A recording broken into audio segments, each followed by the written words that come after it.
tema desta noite será sobre o sábado em santificação. Texto de Êxodo 20, os versos 8 a 11, declaram o quarto mandamento, então, da lei de Deus, os 10 mandamentos.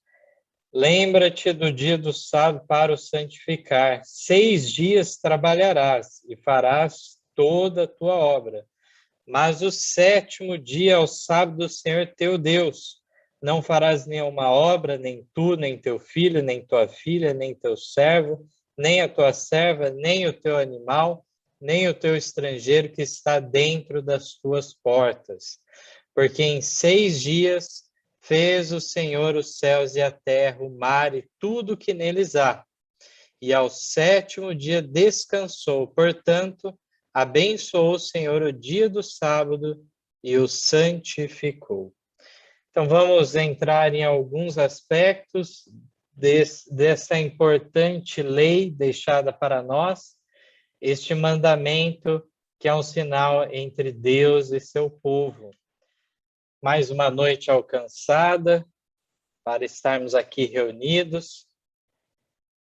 E o tema de hoje cabe a mim apresentar. Gostaria, então, de abrir aqui ao compartilhamento de tela e os irmãos vão acompanhar o material, então, preparado e juntamente vermos textos bíblicos e depois também confirmações do Espírito de Profecia, trazendo aplicações práticas aos princípios bíblicos. Então, vamos ao compartilhamento. Então, nós temos aqui, sábado em santificação, o texto de Gênesis 2, 2 e 3, é o que Êxodo 20, que lemos, faz referência. Não era uma lei, não era um mandamento que estava sendo dado naquele momento no Sinai, através de Moisés, mas uma repetição, por isso falava, lembra-te. E lá em Gênesis encontramos a origem, antes que houvesse qualquer judeu, qualquer descendente de Abraão, mas na figura de nossos primeiros pais. Já encontramos aqui o texto dizendo, havendo Deus acabado no dia 7º a obra que fizera, descansou no 7º dia de toda a sua obra que tinha feito. E abençoou Deus o dia 7º e o santificou, porque nele descansou de toda a sua obra que Deus criara e fizera. Então, é uma bênção especial neste dia, além de uma santificação, uma separação, uma dedicação especial a Deus devemos fazer deste dia específico, o 7º, então. O sábado, esse dia de descanso, é bem específico na Bíblia. Não é apenas 1 em 7, mas o 7º dia. E encontramos lá em Êxodo, como lemos anteriormente, a confirmação, então, de que, de fato, nós encontramos um embasamento não em cerimônias, não como sendo uma lei de sombras apontando para a realidade, mas sim é um mandamento que aponta para o passado, para o memorial da criação. É isso que é o embasamento que temos para o sábado. Portanto, não tem relação alguma com as leis cerimoniais. Neemias 13, 19, eu separei esse texto por ser especial. Teriam vários em relação ao preparo para receber o sábado. O preparo que deve ser feito já na sexta-feira. Nós temos, por exemplo, em Êxodo 16, dito, então, que tudo era cozido, era aquilo que tinha de maná para ser recolhido, era feita uma porção dobrada para recolherem e estarem à disposição no dia seguinte, que não caiu o maná. Então, uma série de lições Deus deu para o antigo Israel, para que compreendessem a importância, então, deste preparo antes de alcançar as horas do sábado. teríamos ainda a fazer referência no próprio livro de Gênesis, no capítulo 1, onde encontramos lá a relação do início de um dia, e foi tarde e manhã o primeiro dia, e foi tarde e manhã o segundo dia, e assim subsequentemente é falado. Portanto, a parte escura é a parte inicial e depois a parte clara, então, para o dia. Portanto, aqui em Neemias 13:19, encontramos o seguinte relato: Sucedeu, pois, que dando já sombra nas portas de Jerusalém, antes do sábado, ordenei que as portas fossem fechadas, e mandei que não as abrissem até o passado sábado, e pus as portas a alguns de meus servos para que nenhuma carga entrasse no dia de sábado. Então, dentre as obras de reforma que Neemias fez, ele se preocupou, então, de que não fosse algo na última hora, as pessoas se preparando para o sábado ou estivessem envolvidas em transações comerciais até a última hora. Mas sim antes, já quando começasse a fazer sombras nas portas de Jerusalém, já deveriam dar fim. Mateus 24:20, nós encontramos algo no Novo Testamento, uma preocupação, então, do nosso Mestre e Salvador, Jesus Cristo, indicando para os discípulos que passariam por essa perseguição e fuga no ano 70, então teria a destruição final de Jerusalém, profetizada por Jesus, porém no ano 66 já tinha havido a fuga deles. E aqui, então, em Mateus 24:20, é dito: e orai para que a vossa fuga não aconteça no inverno, nem no sábado. Se a lei de Deus, inclusive o sábado, tivesse sido abolida já na cruz do Calvário, então lá no momento em que Cristo morre, houvesse um término dessa lei moral, não haveria necessidade dessa preocupação. Mas bem sabemos que aqui, na realidade, o que há fim na cruz é as leis cerimoniais que apontavam para Cristo como o cordeiro que era imolado, um cordeiro sem defeito, inocente, em prefiguração de Cristo. Aqui, então, muitos anos depois, aqui nós já estamos mais de 30 anos adiante na história, depois da morte de Cristo, encontramos essa recomendação de Cristo, que eles deveriam orar para que não ocorresse a fuga no inverno, nem no sábado. E, de fato, assim se deu. Foi ouvida essa oração, a história nos confirma.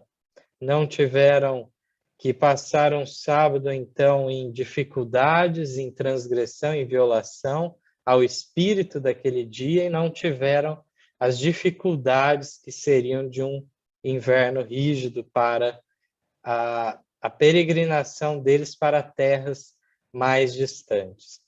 Vamos agora em Lucas 23, que tem um texto do momento, então, relacionado às mulheres, depois da morte de Cristo. Lucas 23, 54 a 56.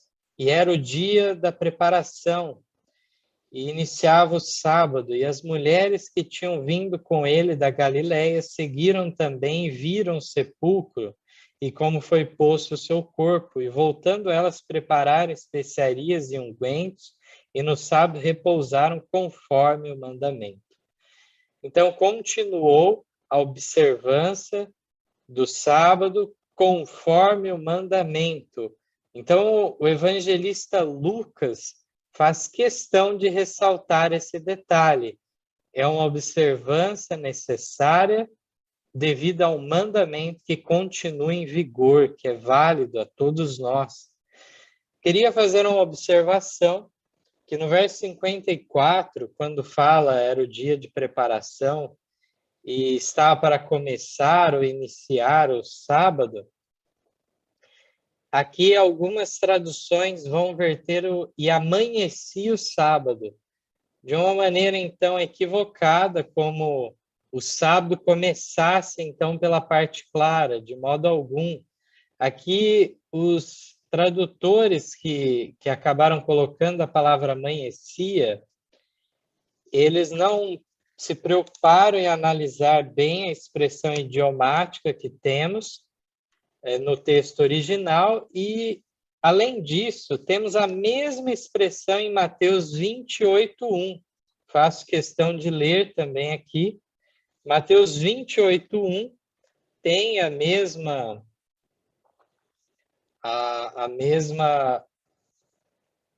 palavra no original e diz assim: no fim do sábado, quando já despontava o primeiro dia da semana, Maria Madalena e a outra Maria foram ver o sepulcro. Então aqui nós vemos mais uma vez este uso então em referência a um início, a um começo, e não a falar se é numa parte escura, numa parte clara do dia, de modo algum, não é essa a referência. Aqui nós estamos vendo apenas algumas ilustrações, então, sobre esse tema. Não temos condição de lermos todos os textos que fazem referência, mas vamos a mais um texto para mostrarmos o exemplo dos apóstolos, Atos 16:13.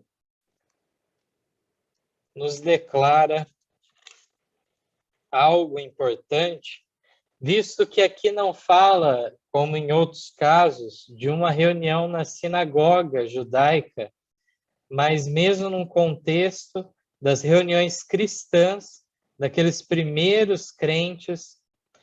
Aqui, então, em Atos 16:13, é declarado o seguinte: e no dia de sábado saímos fora das portas para a beira do rio, onde se costumava fazer oração, e assentando-nos, falamos às mulheres que ali se ajuntaram.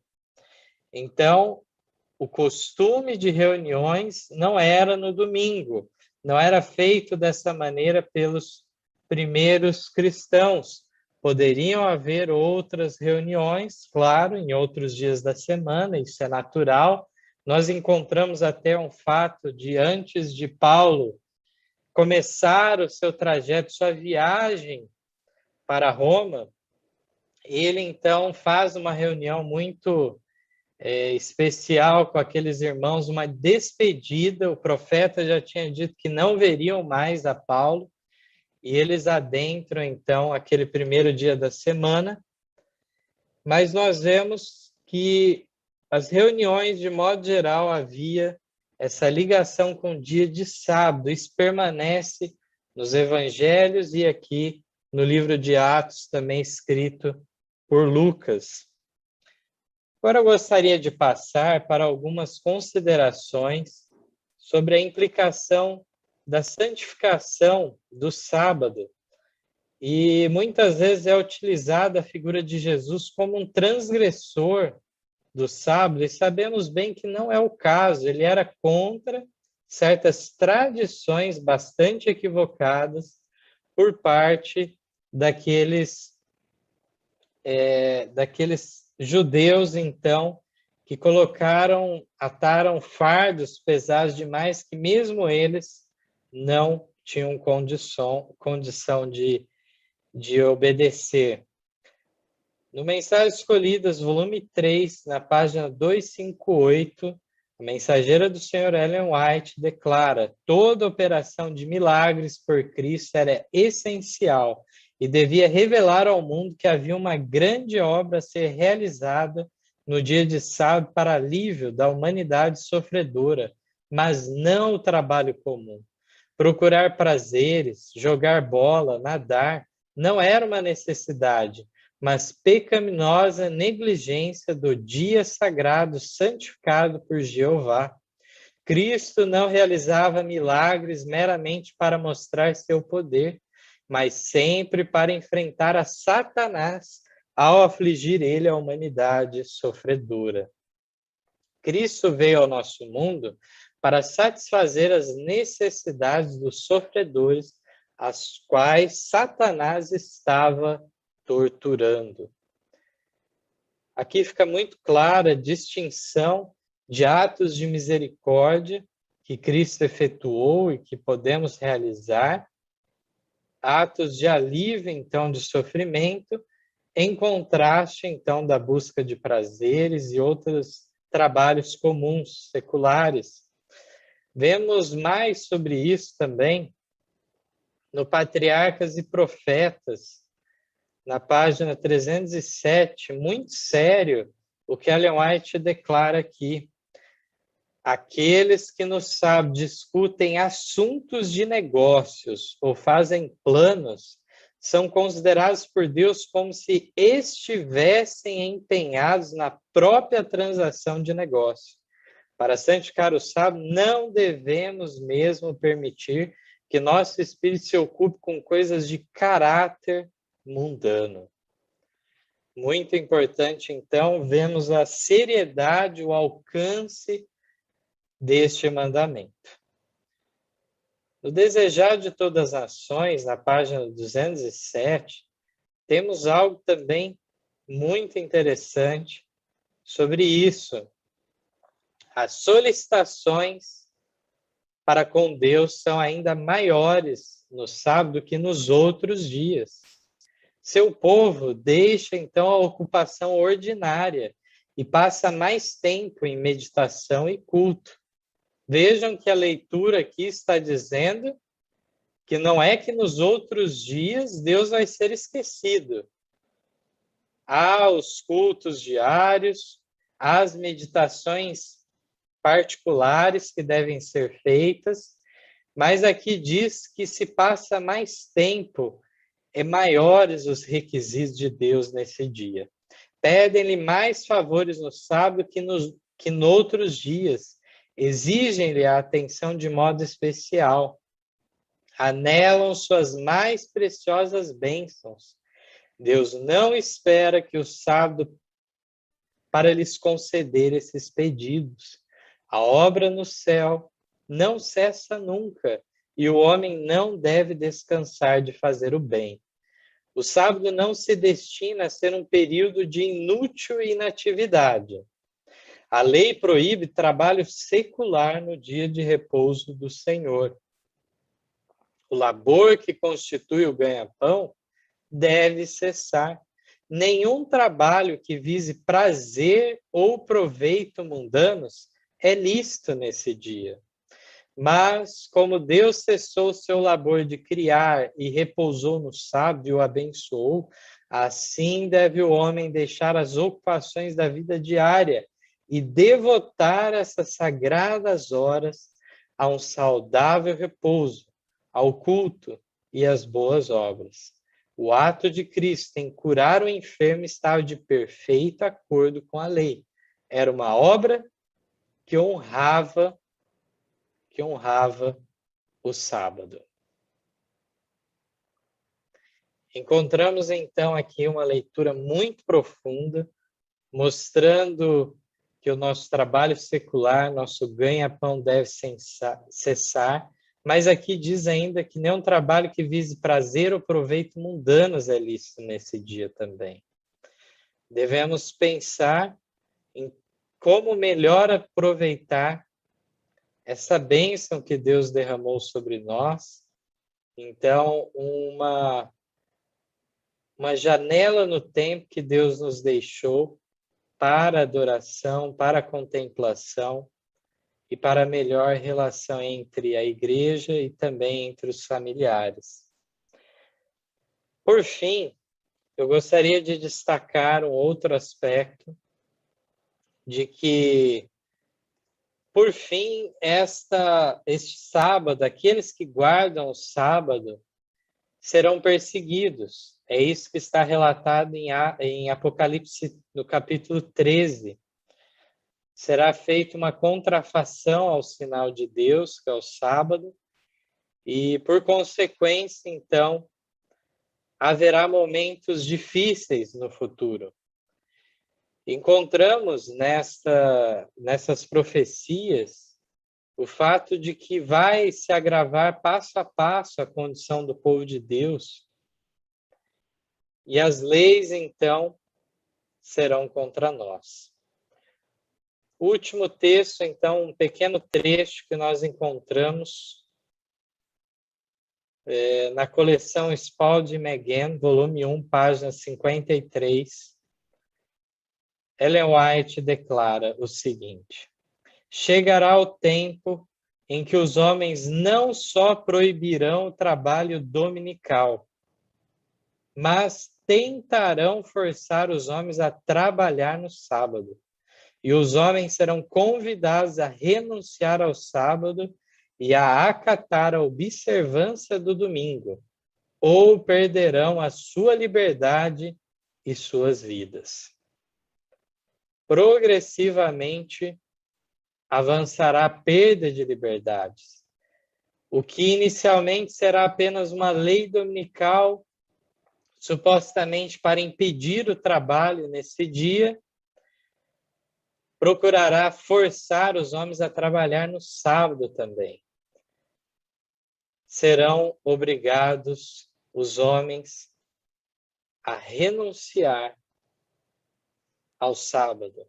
Do contrário, chegará ao ponto de perder, então, toda a sua liberdade e podendo, então, selar o seu testemunho como mártires também. Diante de todos esses textos, revelações, podemos ver um pouco sobre a importância do sábado. Haveria muito mais a ser dito, mas creio que essa pequena amostra de textos bíblicos e do Espírito de Profecia nos sugere, então, algo a pensar grandemente e que possamos ter o desejo de, uma vez cientes dessa mensagem, passemos adiante também. Aquele que nasce no reino de Deus, nasce também missionário. Então, o meu desejo de oração a todos os irmãos, amigos da Palavra de Deus que nos ouvem nesta noite, é que possam fazer firme a sua vocação e eleição diante de Deus, manter a sua fé em Cristo e, assim, por consequência, manifestar as boas obras devidas. Amém.